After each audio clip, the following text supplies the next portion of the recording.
So we want you to be able to, as it says here, identify a research-based definition of dyslexia and a research-based framework for how screening relates to intervention and identification in public schools for dyslexia. Really, we'd love for you to be able to explain to a colleague after this webinar how dyslexia relates to MAP Reading Fluency and MAP Growth, two of our products here at NWEA. And we want to have you be able to help a colleague or a parent understand dyslexia and dispel some of those common misconceptions using instead these research-based conceptual change practices. I'm going to talk today about some of the products that connect into this to dyslexia screening, and we have two products. One is MAP Growth, which many of you are familiar with. The space that MAP Growth occupies, it relates to those anchor standards in English language arts that run from kindergarten through 12th grade. We also have the MAP Reading Fluency product, and this is really a product that focuses on foundational decoding skills, but also foundational language comprehension skills and fluency. So some of you have both of these assessments, some of you have just one. We'll keep returning to this space. Tiffany is going to unpack dyslexia for us. Can you hear me, Cindy? Yes, and I hear you. Okay, good. And I'm going to help make connections back to each of our assessments. So happily, I'll turn it now to Tiffany. You always just have to restart, right? It'll start working. So today we're going to ground us all in the simple view of reading. So if you haven't heard of the simple view of reading, it's a way for everyone to understand how reading develops. So we want to think about this simple view so we can all come from the same place of what dyslexia is. So the simple view by Goff and Tumner in '86 says that decoding times language comprehension equals reading comprehension. And what that basically means is that if a student can decode the words on the page, they can turn that print into speech, and then they can understand what they're reading, that language comprehension, then they can understand the text that they're reading, or they can comprehend what they're reading. So when we're thinking about this in relation to reading, we have this print or code, and we have language. So that D is decoding the print, and the language comprehension is the LC. And this relates to all of these skills underneath each of these. So that decoding or that word recognition has a lot of skills associated with that. Like we want to teach students how to recognize those individual sounds in words. They can spell them and separate them out. And we want to help students recognize those sounds when they're squished together to make words like at, cat. So that's that phonemic awareness and phonological awareness. Decoding is connecting that speech to print, those sounds to letters. And then eventually we want them to be fluent sight word recognizers, recognizing every word by sight. At the top portion of this, you see language comprehension, and all of these different components go into understanding our language. They need to have background knowledge, vocabulary, language structures. But when we're talking about dyslexia, what part of this rope or what part of this simple view does dyslexia really talk about? Well, let's look back at the word dyslexia. So if we break down this word dyslexia and we think about the parts, dys means impaired or difficult or poor, and lexia means word. So what dyslexia is a difficulty with word level reading skills that's substantially below those expected for the individual's age, despite adequate instruction. So that difficulty that's substantially below those expected for the individual's age, despite adequate instruction, that's that dys part of dyslexia, that great difficulty a student is having. And then that lexia part, or word level, is that they're having trouble turning that print on the page into speech, turning those squiggles on the page into words. So when we look at this definition we just saw at the top in the red box, and how it compares to other definitions that are very common out there. The one in the red box is just kind of in layman's terms, but we can also look at the International Dyslexia Association's definition of dyslexia, and we can see some commonalities between the International Dyslexia Association's definition and that one we just talked about. The one at the bottom that starts with inaccurate or slow and effortful word reading is from the DSM-5. So that's what psychologists use to diagnose a specific learning disorder in reading. So either definition, they all have that commonality of it's a word level reading difficulty. So it's at that word level. Students have trouble turning those little squiggles on the page and saying them as words. And then if we look at this other commonality between the three definitions, we see that it's despite adequate instruction, or the provision of effective classroom instruction, that it persists for at least months despite the provision of interventions that target those difficulties. So it's basically saying that these kids, these people, really have a great difficulty learning how to turn those little squiggles on the page into speech or into words that they can then understand and read. So if we go back to that simple view of reading, and we see that D times LC equals RC, dyslexia really has to do with that decoding portion, or that D, the decoding in this simple view of reading. So that's what we're talking about today. You can see, let's push this one out. On this one, that D is highlighted for you. It's that print or code. So students with dyslexia, dyslexia doesn't describe a difficulty with the language comprehension portion of the simple view of reading. It really describes a difficulty with that decoding portion of reading. If students are having a difficulty with understanding the language, even if it's read to them, that's a different difficulty. And if that difficulty is great enough, it can be called developmental language disorder, or in school sometimes it's referred to as language impairment. And that is co-occurring with dyslexia, but it's not a characteristic of everyone with dyslexia. So we have to be careful that we're actually thinking about that D portion. So for example, if you see this on the screen here, if I asked you to read this paragraph and answer that question, could you do that for me? Cindy, can you read that paragraph to us? I could make some noises, but not right. really, Tiffany. No. Not really. But if I read it to you, so if I said, what did he see? Could you understand? I mean, you can understand what I'm saying, right? Yeah. Yeah, what did you see? But you couldn't read it yourself because that code was a mystery to you. So students with dyslexia have a greater difficulty learning the code, and if we read it aloud to them, they'll understand it at the same or above the level of their peers. So we really want to think about that decoding aspect when we're talking about dyslexia. Some common misconceptions. There's a lot of common misconceptions about dyslexia. Some common ones that stakeholders hold is that dyslexia is a visual or perceptual based difficulty. So in research, we understand that dyslexia is primarily a language based reading difficulty. That means that they have trouble or have a greater difficulty associating those sounds with the printed speech. So if I see a TH on the page and I haven't quite learned that TH represents or th yet, that connection isn't as strong. And it would take more repetitions than my peers in order for me to learn that. Another misconception is that seeing letters and words backwards or letter reversals are characteristics of dyslexia. But what we really know from research is that in the early grades, this is very common. And children, typically developing children, swap those letters and reversals. And basically that points to the instability of orthographic representations. Or what that means is there's this part of your brain that recognizes letters. And before you learn how to read, that part of your brain is used for recognizing faces. Now, I'm sure all of y'all are on a webcam right now. And when you're on a webcam or when you're looking in a mirror, you see yourself, but you see yourself flipped. And you still recognize yourself. Or if I hold up, let's see, if I hold up a phone, right, and I hold it like this, you say it's a phone. If I hold it like this, it's still a phone, right? And it's all flipped around.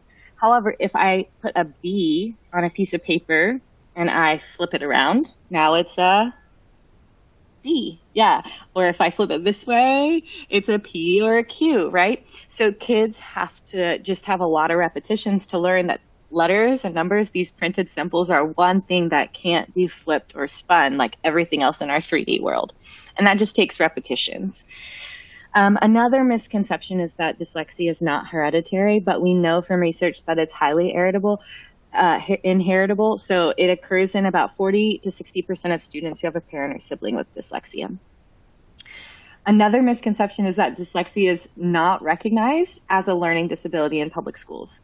However, this is probably the biggest misconception I see when working with public school systems and teachers, because unfortunately our schools of ed aren't doing a great job of getting this out in teacher preparation, but we're doing better now, and there's a lot of laws around this. So dyslexia is a term that researchers use, again, to identify students with a great difficulty in word level reading skills, one that's substantially below where they should be for their age or grade.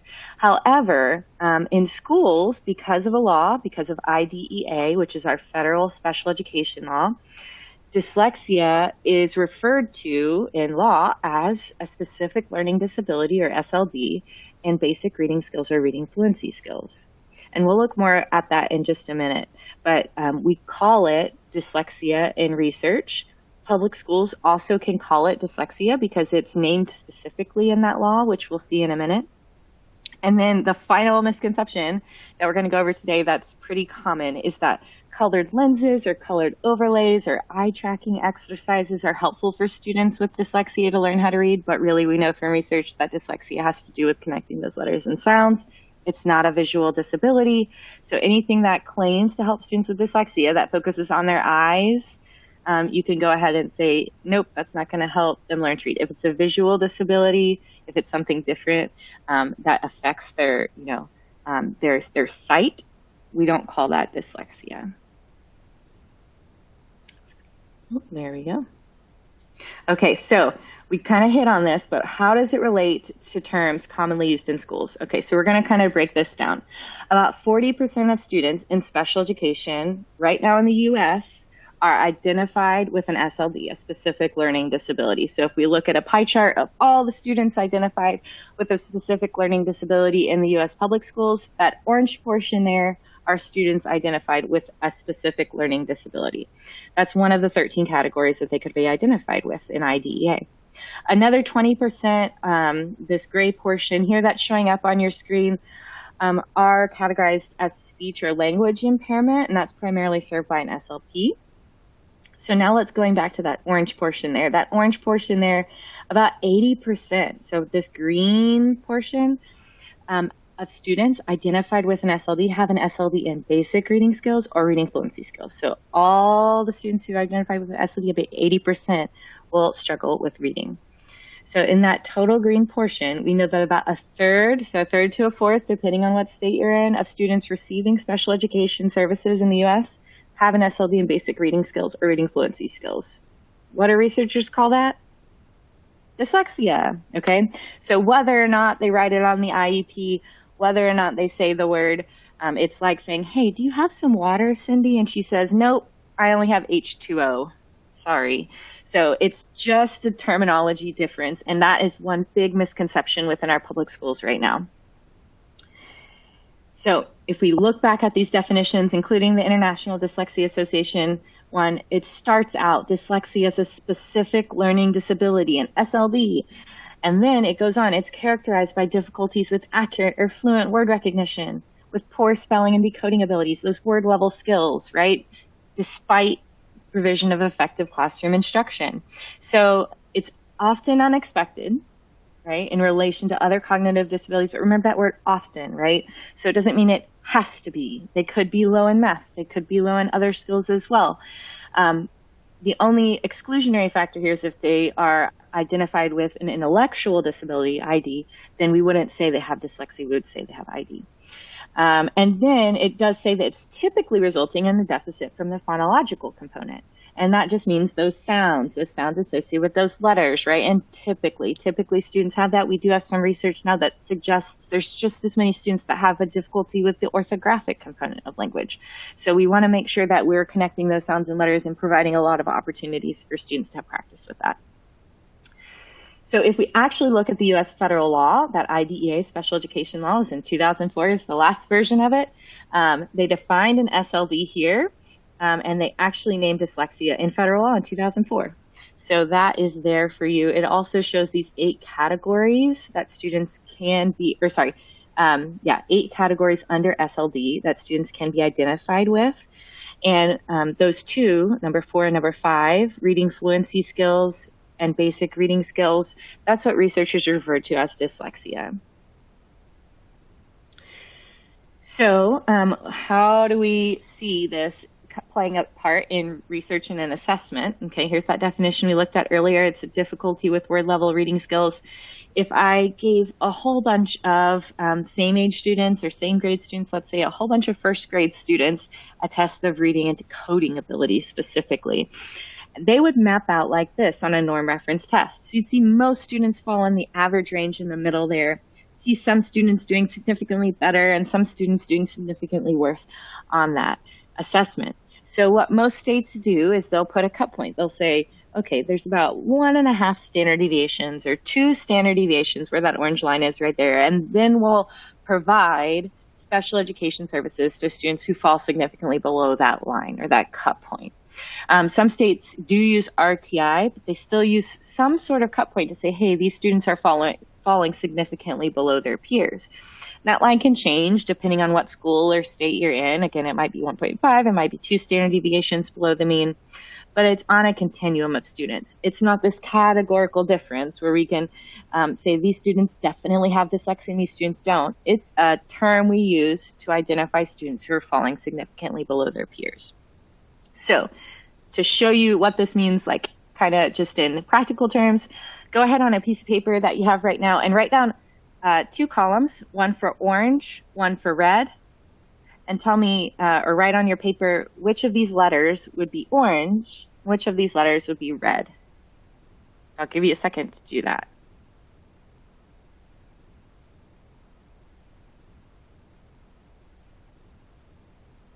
Okay, finish up writing down, sorting those into orange and red. Okay. So Cindy, can you share with us, which ones did you say were orange? And which ones did you say were red? I had kind of a hard time with one of these letters. It's like, is it orange or is it red? But for me, the way my monitor looks and my brain works, I am going to say that orange, I picked A, F, D, G, and maybe E. Was kind of I'd say E's definitely red, right? No, just so I wonder if our participants, if we were able to take a poll of all of their responses, do you think they would all be the same? We would all agree what's orange and what's red? I know from experience that no way. I mean, we would kind of disagree because why? It exists on this big continuum, right? I just pulled these out from this paint chip from red to orangish yellow and just pulled out all of these colors. And that even exists on a bigger continuum of color, right? And what that goes to show is just like it's hard to discriminate between orange and red, there's not a right way, right? If I said, for example, draw a line right here, Cindy, between orange and red, would you be 100% certain your line was correct? I don't even know if I would draw the line in the same place as I would tomorrow. Yeah. Exactly, right? So when we're talking about students that exist on this bell curve, on this normal continuum of, above to average to below in their difficulty in learning how to decode words, we're just drawing this arbitrary cut point. We're just drawing this line and saying these students have dyslexia and these students don't, so that we can allocate special education funding, so that we can say these students need intensive intervention, while these students still need intervention, we just don't have the funding to give them intensive intervention, right? Because these students might need a little bit more intensive intervention. So a specific learning disability, like a lot of disabilities, is taken out of this normal distribution, and we're putting this, man-made cut point on it in order to allocate funding and resources. So that doesn't mean that students on one side of the line or the other are significantly different from each other. It just means that, if they're on this end of the bell curve, we can assume that if they're having significantly more difficulty than their peers, they're needing more intensive intervention. We want to provide them that so that they can learn how to read. So let's move on. How does dyslexia relate to screening, right? So let's go back to that simple view of reading when we're looking at all of these first graders again, and we're going to say, how do we know which students need this intervention? How do we know which students are at risk for later being identified with dyslexia so that we can provide them this early intervention? We want to really think about these categories, right? So we can draw these lines and we can say students who have difficulty with decoding are at risk for later being identified with dyslexia. So some screening measures that you might see that really get at that letter sound connection or that phonological processing connection are letter sound correspondence, if you're assessing phonemic awareness, if you're assessing word recognition, oral reading fluency, or spelling. All of these things really get at that decoding portion on the simple view of reading. So if you see a student falling significantly behind their peers on one of these things, it's a good indication that they need early intervention in decoding. And then we can also do the same thing with language comprehension. If they're being screened for vocabulary or morphology or listening comprehension or syntax or text structure, and they're falling significantly behind their peers and they're getting flagged on a screening for language comprehension, we're going to want to provide early intervention for that, right? Because we know early intervention, we can close those gaps early. They won't get wider as they grow. And then if you have a screening measure that, for example, has them answering questions after reading a passage or something like maze assessments, those two screening measures really get at, hey, I want you to read this and answer questions. It's reading comprehension. So we know that they are at risk if they're falling significantly behind their peers. We don't know exactly where their difficulty lies, but it's good information to have because we know that we're going to have to do a little bit of further digging to see what kind of intervention they'll need.